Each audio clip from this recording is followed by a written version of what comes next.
John with JohnnyDevCraft.com, and today I'm coming to you to talk about configuration in ASP.NET Core. This is episode 1 of our mini-series.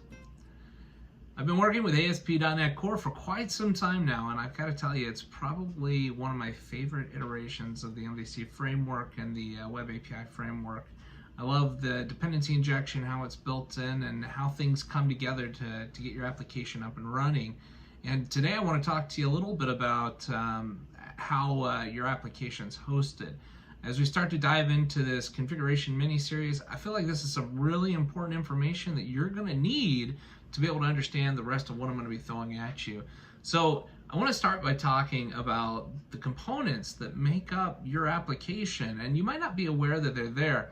I actually recently gave a discussion at a local .NET users group, and I asked everyone to raise their hands who had had the opportunity to work with .NET Core in a web framework since its inception all the way to 2.1, and I had a lot of hands raised. I said, well, how many of you guys are using .NET Core 2.1 or older in a production web app right now?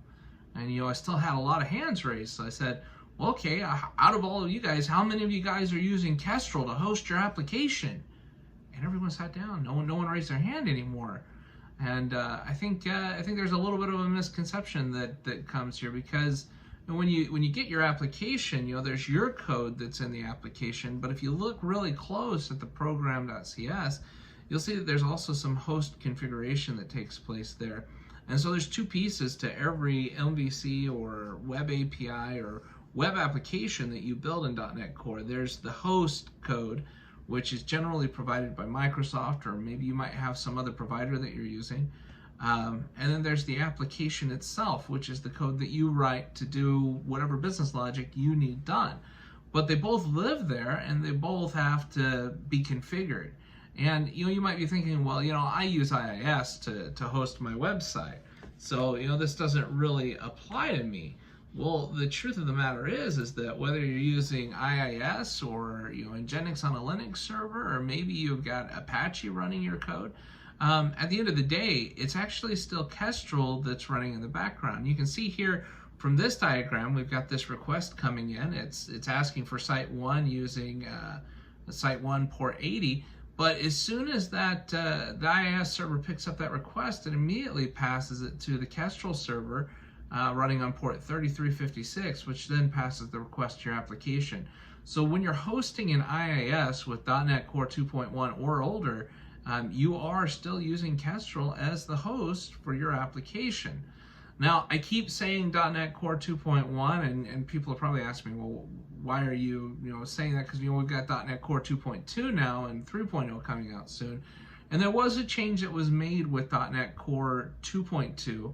And you can see that here on this slide. And you see that we've got this new way of hosting where instead of our application living outside of the IIS process, it lives inside the process. And so we call this the in-process hosting model. It was added to .NET Core 2.2. And you can see that your app actually uses what's called an IIS host server, and actually runs inside the IIS process using the ASP.NET Core Module version 2 add-on for IIS. It's important to note that even in this scenario, you still have a host that's being configured. We've just changed it from being Kestrel to being the new integrated IIS host server. That host server still needs its configuration, and so the configuration still applies to not only your application and the code that you're writing to do your business logic or whatever it is you're trying to accomplish with your application, but it also applies to configuring the host. So in our next episode, as we start to dive into host configuration and application configuration, you'll start to see how some of this comes together. But I really wanted to start off by talking about these hosting models because I feel it's really important. So if you like this video, if you found it useful, please comment down below. If there's something I left out or something a question you'd like answered in the next episode, feel free to leave that down below as well, and I'll look at those and see you in the next episode.